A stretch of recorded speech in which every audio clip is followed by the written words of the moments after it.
Video को 3 साल बाद अपलोड करने का मकसद क्या था? इसके पैरों तले से जमीन निकल गई थी मुझे देख के। राना इंतजार का भांजा नहीं है? हैं? वो कहते मैं तो इसको जानता भी नहीं। वीडियो देखो जरा यार, इसके अंदर कितनी गलासत बोली जा रही है और तुम्हारे लिए तुम्हारी बेटियों के बारे में। तुम इतनी हिम्मत वाली हो तो तुम मेरे पे बात करो। मतलब कि आपके लेवल के डॉक्टर नबिया नहीं है? डॉक्टर तो वो है ही नहीं है।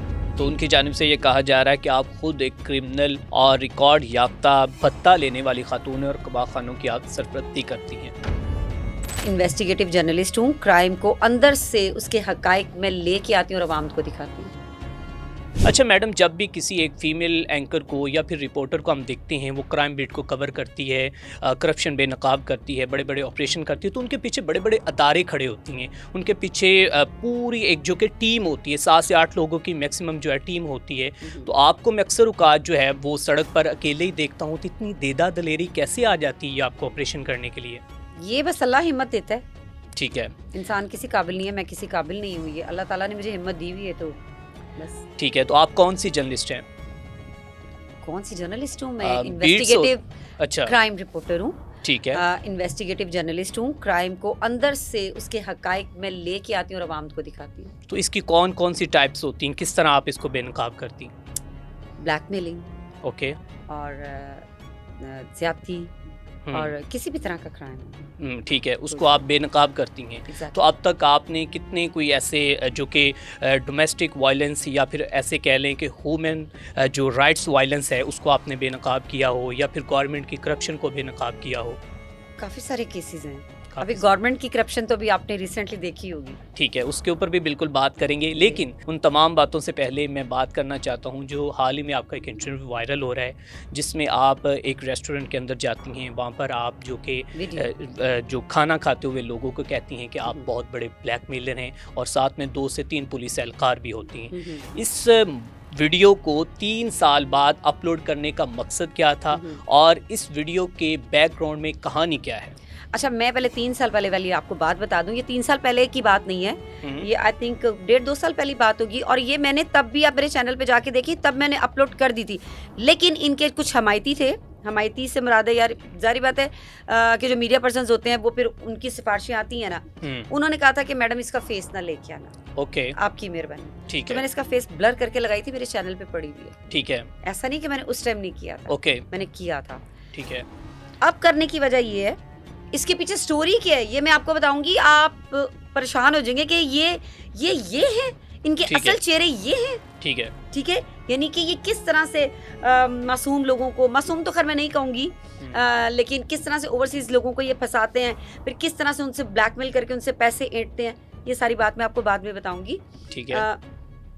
लेकिन जो चीज़ आपने कहा कि अपलोड करने की, अभी जो मैंने इसको किया है अपलोड, वो विदाउट ब्लर किया है। ओके, ठीक है, और उसकी रीज़न ये है कि 2 दिन पहले एक वीडियो मेरे पास आती है, मुझे कुछ भेजता है कि ये वीडियो देखो ज़रा यार, इसके अंदर कितनी गलासत बोली जा रही है और तुम्हारे लिए तुम्हारी बेटियों के बारे में। मेरे तो अंदर से मतलब बहुत, मेरी बेटियों का ताल्लुक नहीं है सोशल मीडिया से। बिल्कुल, वो अपने घर वाली हैं भाई। बात करनी है मेरे पे आओ, तुम इतनी हिम्मत वाली हो तो तुम मेरे पे बात करो। बिल्कुल, ठीक है, मैं हाजिर हूँ। मैं तुम्हें मुंह भी ना लगाऊं, मैं तुम्हें उसका जवाब भी ना दूं, क्योंकि मैं इसको इस काबिल ही नहीं समझती कि मैं कोई मतलब ऐसा कोई लेवल हो ना। लेकिन जब मतलब कि आपके लेवल के डॉक्टर नबिया नहीं है? डॉक्टर तो वो है ही नहीं है। चलें, इसके ऊपर भी डिस्कशन करेंगे, लोगों पे भी खैर बाद में बात करते हैं। चलें आगे चलें यहाँ से। तो जब मैंने वो वीडियो देखी तो उसके अंदर मेरी बेटियों के लिए बहुत गलाजत बोली गई। क्या कहा गया? वो मैं अब आपको यहाँ पे मैं आपको बताऊं कि क्या कहा गया था। मतलब आपके वो जबान से अल्फाज अदा करना भी बड़ा मुश्किल है। ऑब्वियसली मैं एक माँ हूँ, ठीक है? ठीक है, तो ये भी तो माँ है ना, जो अपनी शादी पे बगैर अपने बेटे के गई थी। ठीक है, बहरहाल वो मेरा मैटर नहीं है, अपने बेटे के साथ जाती है नहीं जाती है वो मेरा मसला है। अच्छा, हम ये बात कर रहे थे रेस्टोरेंट की, ठीक है? तो रेस्टोरेंट में क्या हुआ? जी, हुआ ये कि एक ओवरसीज भाई थे, यूके में रहते थे। उन्होंने क्या किया, मतलब वो पाकिस्तान आए, उनके पीछे एक लड़की लगा दी गई इन लोगों की तरफ से ही। लड़की लगाई है तो उसके बाद एक फर्जी निकाह हो गया। 2 लोगों, मतलब 2 वो लड़का लड़की, और एक को किसी को बिठा के चलो जी निकाह कबूल निकाह। ओके, ठीक है। उसके बाद क्या होता है, वो बंदा बाइट चला जाता है। वो यहाँ पे अपनी जिससे वो लड़की थी उसको अपना फ्लैट की चाबी देके जाता है। वो यहाँ पे रहता है। उसके बाद में उसको पता चलता है कि जी वो तो किसी लड़के के साथ वहाँ पे रह रही है। अच्छा जी, ओके लड़के के साथ रह रही है। उसके बाद ना क्या करम लेते हैं, वो चले गए। अब वो फॉरेन टिकट करवा के वापस आए। उन्होंने जब आया, रात के थके हुए थे, उनके पास पाउंड्स थे, उनके पास आईफोन्स थे, उनके एटीएम कार्ड्स थे। वो लड़की उनके एटीएम कार्ड लेके भाग गई, उनके आईफोन लेके भाग गई, उनके जो पाउंड्स थे वो लेके। वो सुबह जब आँख खुली है तो कुछ भी नहीं था। ठीक है वो शख्स जाता है एफआईआर कटवाने, जो उसका लीगल राइट था। ओके वो गया एफआईआर कटवाने के लिए, एफआईआर हो गई। जब उस लड़की के घर में रेड की गई, तो जब रेड हुई है तो अब पता चल गया कि जी एफआईआर होगी। अब इन लोगों ने क्या चाल चली, उस लड़की को बुला के पूरा उसको मास्क लपेट के सारा करके एक ऑफिस के अंदर, वो ऑफिस भी मुझे पता है लेकिन वो मैं नहीं बताऊंगी, ठीक है। लेकिन एक जगह पे ये पूरा प्री प्लान किया जाता है, 2 से 3 यूट्यूबर्स को बुलाया जाता है, ठीक है जो इन्हीं के साथ थे। वो उसका इंटरव्यू करते हैं, इंटरव्यू करके उसको अपलोड कर देते हैं। वजह जुबान बंद करने के लिए, ठीक है कि जो एफआईआर की गई है ये वापस हो जाए। ठीक है अब वो जो ये थे अदरीस, जो यूके वाले थे, उन्होंने जब देखा कि ये फेसबुक पे ये क्या हो गया सारा, ओके ठीक है, इतनी देर में एंट्री मारते हैं हारिस साहब। ओके हारिस साहब क्या करते हैं, वो आपकी इससे वीडियो वायरल हुई है और हम उसको डिलीट करवा देंगे, उसको ये कर देंगे, कोई मसला नहीं, आपने परेशान नहीं होना, ये वो ऐसे करके उसको ट्रैप कर लिया हारिस खोखर ने भी। ठीक है ठीक। उसके बाद डीलिंग होती है। ठीक है डीलिंग क्या होती है कि जी आप मुझे 40,000 दें, मैं एडी मलिक का चैनल इस्लामाबाद से इसको मैं हैक करवाता हूँ। ओके ठीक है ठीक है।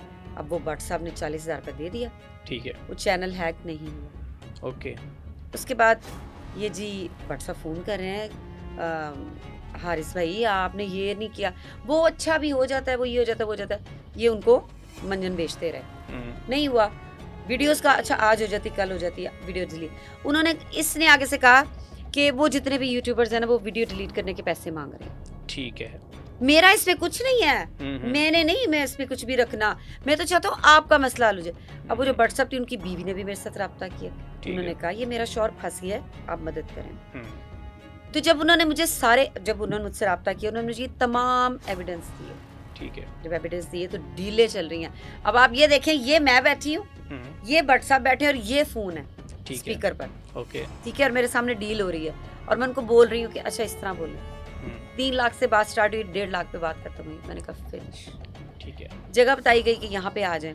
ये लोग अब सारे आए हिस्सेदार बन के, अपने अपने बीच में। हारिस खोखर टॉप पे था।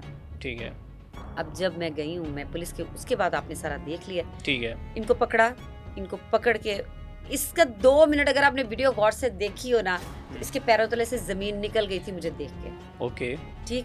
फिर वहां पे इसने शोर मचाना शुरू कर दिया राना इंतजार साहब का। हाँ वो इसको ऑन ही नहीं कर रहा राना इंतजार का भांजा नहीं है? बताएं ना आप। वो राना आप तो उसकी तंजीम में रह चुके हैं, आपको नहीं पता कि ये लोगों के नाम, वो फलाना एसपी दा मेरा चाचा है, वो मेरा मामा है और मैं उसका भांजा हूँ। राना इंतजार साहब तो उसको ऑन नहीं करते, वो कहते मैं तो इसको जानता भी नहीं। अच्छा जी, जहाँ पे ये कह रहे थे ना कि राना इंतजार जी जी का मैं भांजा हूँ, वो भी थ्रेट करने की कोशिश की गई थी। ठीक है। बहरहाल इस सारी चीज को कहेंगे आप हनी ट्रैप, ओके जो हारिस खोखर ने किया। ठीक है अपने चंद यूट्यूबर्स को मिला के, साथियों के साथ मिला के। बहरहाल इसको पुलिस पकड़ के लेगी इस्लामपुर थाने। इसको हारिस को? जी। हारिस कह रहा है कि मैं एक पढ़ा लिखा सहाफ़ी था और ये 2 से 3 साल पुरानी वीडियो है, और उसके बाद मैंने पुलिस से बात की तो पुलिस ने मुझे फौरन वहाँ पे छोड़ दिया और पुलिस भी वहाँ से जाती हुई। तो फिर मेरे ऊपर इसने कार्रवाई क्यों नहीं करवाई? मैं गिल्टी थी ना। कार्रवाई तो अभी आप पे होगी। मैंने तो गलत होगी। छापा मार दिया था, तो फिर इसने मेरे पे कार्रवाई क्यों नहीं करवाई? क्यों चुप रहा? ठीक है ओके ठीक है, ऐसा कुछ नहीं हुआ था। अगर कहेंगे तो मैं वो पुलिस ऑफिसर से भी बात करवा दूंगी जिन्होंने इनको वहाँ पे अरेस्ट किया था, तो ये सारा केस देख रहे थे। बहरहाल इनको इस्लामपुरा थाने लेके गए। वहाँ पे जब लेके गए हैं तो ये जी इसका मोबाइल, इसका वॉलेट, इसकी गाड़ी की चाबी वो पुलिस ने अपनी हैंड ओवर कर ली थी। ठीक है। अब रास्ते में जो पुलिस वाला इसके साथ बैठा था ना, ठीक है, पुलिस वाला जो बैठा था वो सुन रहा था, एक और लड़का इन्हीं का था, उसको भी गाड़ी में बिठाया था। अब ये उसको कह रहा, मैं जब वहाँ पे हम लोग पुलिस स्टेशन पहुंचे तो पुलिस वाले ने कहा बाजी अपना मोबाइल बचा लो। मैंने कहा क्यों? कहते रास्ते प्लान कर रहे इसके अनदर मोबाइल खो के तोड़ देना। अच्छा। क्योंकि मोबाइल में वीडियो थी। ओके ठीक है। ये जो मैं बात कर रही हूँ ना, ये मैं आपको हल्फन बात कह रही हूँ, एक लफ्ज भी इधर उधर नहीं है, हल्फन बात कह रही हूँ। ठीक है। इस्लामपुर थाने गए, अब वहाँ पे जी ये कभी किसी को फ़ोन करा, कभी किसी को फ़ोन करा, कोई नहीं आया इसके पीछे। हम्म, इसने को मेरा ख्याल 1000 फ़ोन किए होंगे, जिसमें से मेरा ख्याल 500 किसी ने उठाए नहीं, और जिसने उठाया है तो वो कोई नहीं आया। ठीक है। अगर कोई आया है तो बिलाल खान साहब हम्म, जानते होंगे आप, हम्म, वो आए हैं, सलीम और एक अंसर भट्टी, चलो ठीक, और मतलब एक ये लोग हुमैरा इनको भाई कर। बचाने। ओके। क्योंकि ये चारों गवाह हैं। हम्म, मैंने नाम इसलिए ले दिए कि ये चारों गवाह हैं इस सारे सिनेरियो के, ओके ठीक है। ठीक है ना। हम्म, ये लोग वहाँ पे आए हैं, उन्होंने कहा मैडम हम पहली दफ़ा इसके पीछे आए हैं, इसको माफ़ी दे दें। ठीक है। मैंने कहा मैंने क्यों माफ़ी देनी, ये विक्टिम बैठे हैं, इनसे पूछ लें जो ये कहते कर लें। ठीक है। नहीं आप इनसे कहें। वहाँ पे बहरहाल काफ़ी तरला मिलता हुआ। फिर मैंने उनसे भट्ट साहब से कहा, मैंने कहा आप देख लें अगर आप गुंजाइश निकलती है तो। भट्ट साहब ने फिर ये कहा कि ये मेरी जो पेमेंट है ना, मेरे पैसे दे दे, जिसने 40,000 चैनल डिलीट करने पे दिए थे, मैं इसको माफ़ कर देता हूँ। ओके। इसने कहा हाँ मैं दे दूंगा। फिर उन चारों ने इसकी गारंटी ली कि अगर ये नहीं पैसे देगा तो हम पैसे देंगे। ठीक है। लो वो ना वो पैसे दिए, तब जाके इसकी थाने से जान छुटी थी, वरना इस पर पक्की FIR थी। ठीक है। इसका रिकॉर्ड इस्लामपुर थाने में पड़ा हुआ है। लेकिन आप उनके रिकॉर्ड की बात करती हैं तो उनकी जानिब से ये कहा जा रहा है कि आप खुद एक क्रिमिनल और रिकॉर्ड याफ्ता भत्ता लेने वाली खातून और कबाब खानों की आप सरपरस्ती करती हैं। अच्छा, तो मैंने सबूत दिखाए, लेके आए। तो अभी आपके खिलाफ वो बहुत बड़ा तगड़ा महाज लड़ने जा रहे हैं। लड़े, आपको कोई मसला नहीं? मुझे कोई मसला नहीं। ठीक है।